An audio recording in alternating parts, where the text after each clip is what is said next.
At one point, this guy had over 600 different business entities, and that was before he diversified into property management, investment banking, investment fund management. Oh, and it's also all before he even founded the Wyndham Hotel brand. Welcome back to another episode of the Axiom Alpha podcast, the show for ambitious capitalists. Today we're going to talk about Harlan Crow, aka the billionaire behind the scandalous gifts, undisclosed gifts of luxury vacations to Supreme Court Justice Clarence Thomas. But this video is not about those gifts. It's about how Harlan Crow and his family became billionaires in the first place so that they could afford to take private jets to Indonesia and own a private superyacht like this. The story starts with Harlan Crow's father, Fred Trammell Crow, who grew up so poor that he couldn't go to college after graduating high school, and yet eventually controlled more real estate than any other person in America. Fred Trammell Crow, who just went by his middle name Trammell, graduated high school during the Great Depression. So for years, he worked odd, unglamorous jobs, from plucking chickens to cleaning bricks to unloading boxcars to delivering messages back and forth between the divisions of a bank. Eventually, he saved up enough money to attend night school for accounting, and several years later, he became a CPA. A couple years after that, World War II started, and he joined the Navy as an auditor to audit defense contractors. 5 years after that, he left the Navy and again sort of struggled to find his business footing. So if you've ever felt like you're behind in life, you're not alone. He worked for a moving company for a brief time and then ended up working for his wife's family's company as a wholesale grain merchant. The warehouse that company was using also had another tenant, and eventually the grain business started not doing so well, and one of the other tenants in the warehouse needed more space. So Trammell decided, he was now 33, that he would take a risk. He took out a personal loan and decided to build a warehouse for that other tenant, but he built the warehouse bigger than it was needed for that other tenant, and that was a risk. He assumed that he could find a tenant. Turned out that he could. He completed the warehouse. He successfully leased out the whole thing, and that was the start of his would-be billion-dollar real estate development career. After that initial success, he was prolific. He started finding and partnering with as many people as he could. 5 to 7 years later, he was the largest warehouse developer in Dallas. And he grew his business by seeking out partners who would provide land or money, and then he would use those to develop, to build. That allowed him to continuously scale his real estate empires without needing to pause to accumulate cash flow from one project to reinvest into the next. And here's a quote from Fred Trammell Crow, aka Trammell. "Genuine partnership is the ideal form of business, sharing the efforts and the fruits, the risks and rewards. When embraced with full and proper spirit, it works magic." And Trammell definitely embraced the partnering strategy hard. By 1974, this was about 25 years after he got started in real estate development, he was personally tied to a web of over 600 partnerships and corporations. But real estate development has a reputation of being financially risky for a reason. Development is speculative. You guess that if you build something, tenants will come. Sometimes you're right, sometimes you're wrong, and sometimes you're right, but you don't get as much rent as you thought you'd get, or it takes longer to find those tenants than you anticipated. So by the end of 1974, Trammell's real estate empire was cash flowing negative $25 million per year. The real estate market had slowed significantly. This is mid-70s. This is when inflation is high, interest rates are high. The real estate market has slowed significantly, and Trammell had an enormous debt burden. He was personally liable for $151 million in borrowing and contingently liable for another $433 million. To make it through this time, Trammell was forced to sell off some properties, but he continued to develop multiple new projects simultaneously to try to generate more cash. A couple of years later, in 1977, Trammell reorganized the company, diversified into investment banking and property management, and he hired a CEO to replace himself, which was pretty smart. That helped the company survive and recover from the credit crunch of the 1970s. About a decade later, in 1984, the company was doing well. They had completed Dallas's first postmodern skyscraper. They had built a 50-story Trammell Crow Center skyscraper in Dallas. The company had about $13 billion of assets under management, as well as a lot of debt, and 5,000 employees. But then came more problems. The southwestern U.S. real estate market hit turbulence, and Trammell lost a lot of his commercial real estate partners. The company's shareholder equity fell from about $1.7 billion in 1986 to just $1.3 billion in 1988. By 1991, many more company reorganizations, spin-offs, mergers had occurred. By 1992, the company controlled assets of only $9 billion. So, ouch, almost 10 years later, and you're down from $13 billion to $9 billion.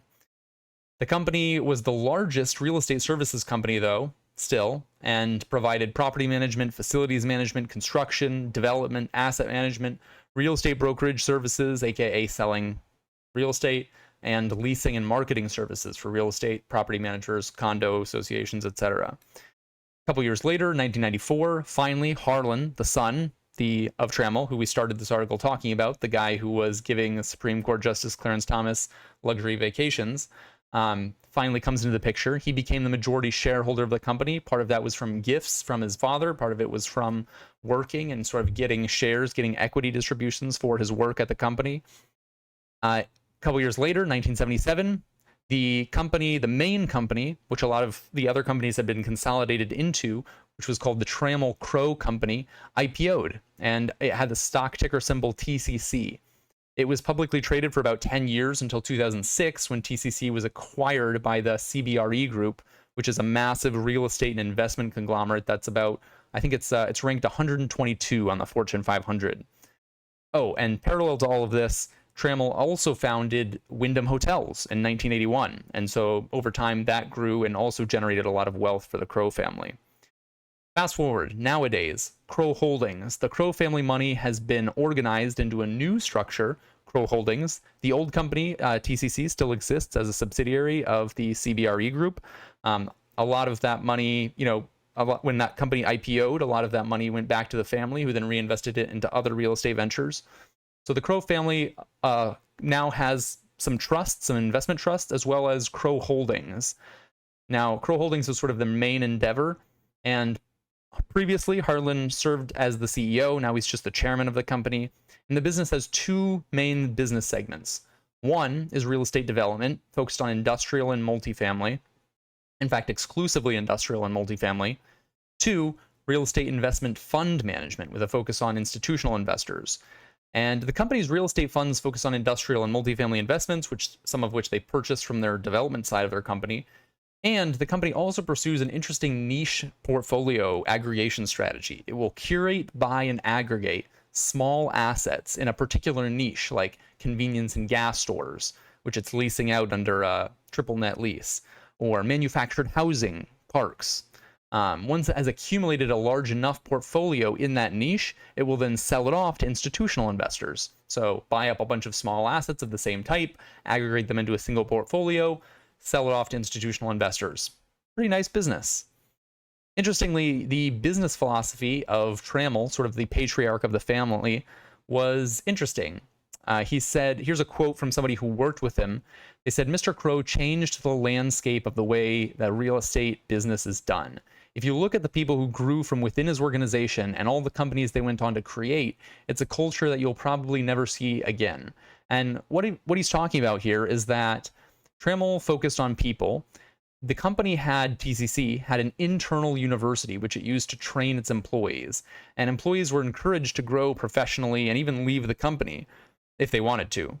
TCC partnered with many real estate companies that were founded by TCC alumni, and I was thinking about that. That's kind of brilliant, because what a way to attract ambitious talent, right? You say, hey, come to our company, we'll train you. We're the biggest and best company in our industry in the world.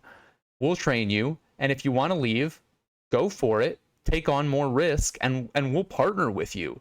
That's amazing. In fact, I want to implement that in my own business. Also, here's another quote from someone who worked with Trammell.